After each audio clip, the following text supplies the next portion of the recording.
Hai anak-anak, Assalamualaikum warahmatullahi wabarakatuh. Selamat pagi, salam sejahtera untuk kalian semua. Semoga tetap sehat dan tetap semangat untuk menjalani hari-hari ini.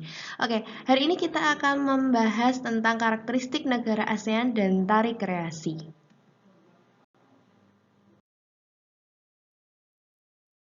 Oke, negara yang kita bahas pertama kali adalah negara 1001 larangan yang terkenal dengan negara maju dengan kegiatan ekonomi utama yaitu jasa perbankan dan juga industri. Negara ini memiliki biang lala terbesar dan ikonnya yang terkenal adalah Merlion. Ya, hari ini kita akan bahas negara Singapura. Untuk ekspornya, negara Singapura itu terkenal dengan ekspor bensin, plastik, elektronik, dan kapal. Untuk impornya, minyak mentah, karet, alat tulis, bahan makanan, dan bahan mentah industri. Pengaruh kondisi geografis dengan kehidupan sosial budaya negara di Singapura. Untuk warga di negara Singapura itu bermukim di dataran rendah dan pesisir. Untuk masyarakat di daerah rendah itu biasanya banyak dibangun wilayah perkotaan dan perindustrian. Masyarakat di pesisir pantai membentuk pola pemukiman memanjang mengikuti garis pantai atau garis sungai. Karakteristik geografis negara Singapura. Untuk Singapura, karakteristiknya memiliki luas wilayah sebesar 660 km persegi. Singapura merupakan negara pulau yang tidak memiliki perbatasan di darat dan lainnya. Kemudian Singapura itu merupakan dataran rendah dengan perbukitan. Sungai di Singapura yang terkenal adalah Sungai Kranji, Sungai Kalang. Jadi salah satu destinasi wisata oleh masyarakat mancanegara juga.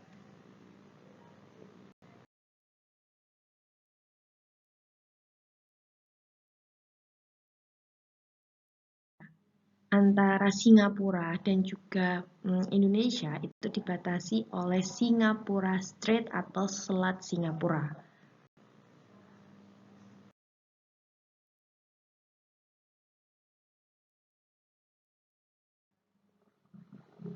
Baik, selanjutnya adalah negara yang memiliki ikon Masjid Omar Ali Saifuddin. Ya, nah negara mana ini?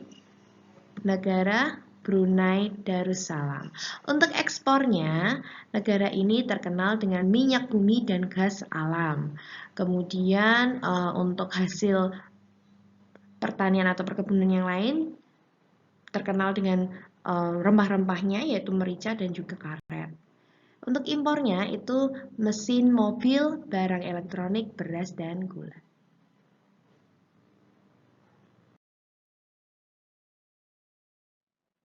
Nah, ini dia karakteristik geografis negara Brunei Darussalam. Untuk luas wilayahnya sendiri, itu Brunei Darussalam adalah 5.765 km persegi. Wilayah daratan tertutup oleh hutan hujan tropis. Dan Brunei memiliki sungai. Sungai yang terkenal adalah Sungai Belait. Oke, untuk secara astronomis, Brunei Darussalam itu berada di antara 4 derajat lintang utara sampai 5 derajat lintang utara dan antara 114 derajat bujur timur sampai 115 derajat bujur timur. Brunei Darussalam itu terdiri atas dua wilayah yang terpisah. Ini dikelilingi oleh Sarawak dan Sabah yang dimiliki oleh Malaysia. Yang sebelah utaranya Laut Cina Selatan, sedangkan di sebelah selatan, barat, dan timur merupakan perbatasan dengan Sarawak Malaysia yang diberi tanda panah warna biru oleh Steffi itu ya. Gunung yang tertinggi adalah Gunung Pagon. Jadi Gunung Pagon itu adalah gunung tertinggi di Brunei Darussalam. Karakteristik geografis negara Laos. Oke, untuk karakteristiknya, luas wilayahnya adalah 236.800 km persegi. Negara Laos itu tidak memiliki batas perairan, sehingga dikenal dengan The Landlocked. Untuk ibu kotanya sendiri adalah Vientiane. Batas negaranya untuk sebelah barat itu ada Myanmar dan juga Thailand. Kemudian sebelah selatan itu ada negara Kamboja.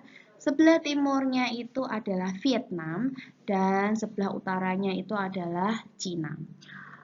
Untuk kondisi geografisnya, daerah geografisnya itu terdiri atas pegunungan dan gunung tertingginya adalah Gunung Phobia.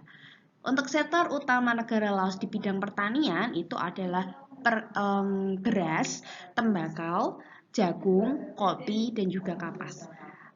Untuk sektor pertambangannya yang terkenal adalah timah dan biji besi, atau yang menjadi sektor pertambangan utama itu adalah timah dan biji besi.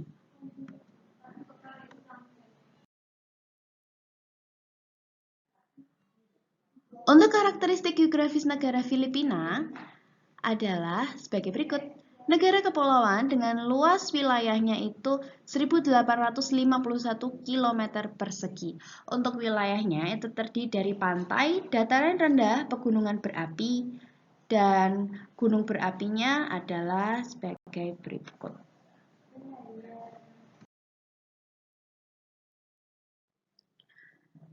Baik, ini adalah gunung berapi yang ada di Filipina. Yang pertama adalah Gunung Pinatubo, kemudian ada Gunung Taal.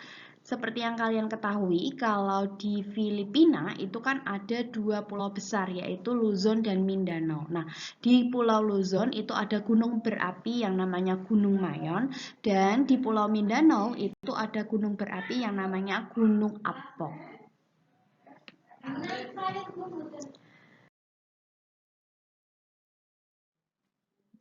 Untuk industri utama Filipina adalah pengelolaan makanan atau pengolahan makanan, tekstil, dan elektronik.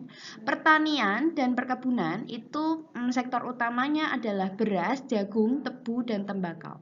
Untuk hasil ternak utama di negara ini adalah ayam dan juga sapi.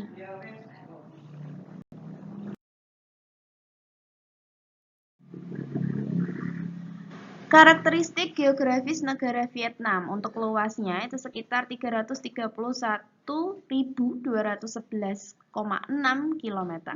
Untuk batasnya adalah kalian bisa perhatikan di petanya juga. Di sebelah utara itu ada Republik Rakyat Cina, jadi ada negara Cina. Sebelah timurnya itu ada Laut Cina Selatan dan Teluk Tonkin.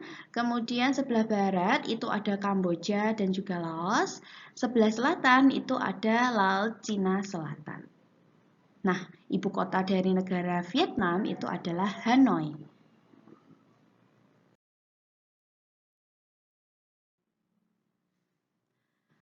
Gunung yang tertinggi di Vietnam itu adalah Gunung Phan Xipang.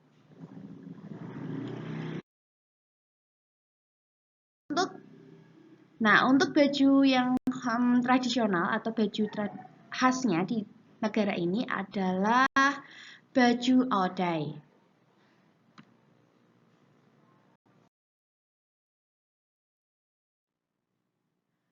Selanjutnya kita mempelajari tentang tari kreasi daerah. Untuk tari kreasi daerah itu adalah tari daerah yang mengalami perkembangan inovasi atau variasi gerakan tari.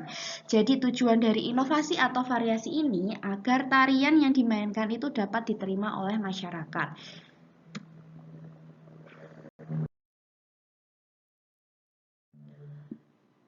Contohnya adalah tari merak. Jadi tari merak itu merupakan tari kreasi yang berasal dari Jawa Barat. Tari ini menampilkan keindahan burung merak dengan membentuk gerak tubuh penari seperti gerakan mengibaskan ekornya. Tari ini mengalami perkembangan seperti properti dan variasi gerakan yang disesuaikan dengan perkembangan zaman.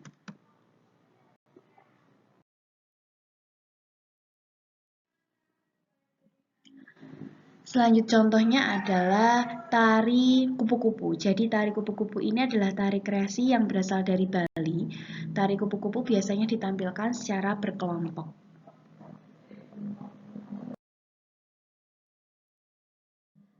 Gerakan tari kupu-kupu ini apabila dilihat akan tampak seperti kupu-kupu yang sedang terbang. Gerakan ini didominasi dengan gerakan tangan dan juga tari.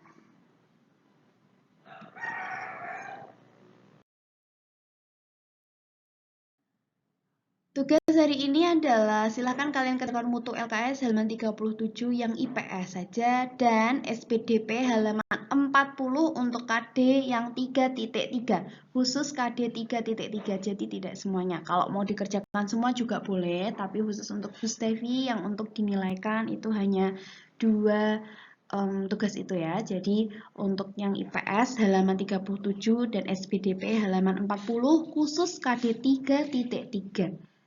Semoga kalian tetap semangat mengerjakan tugas karena praus semakin dekat.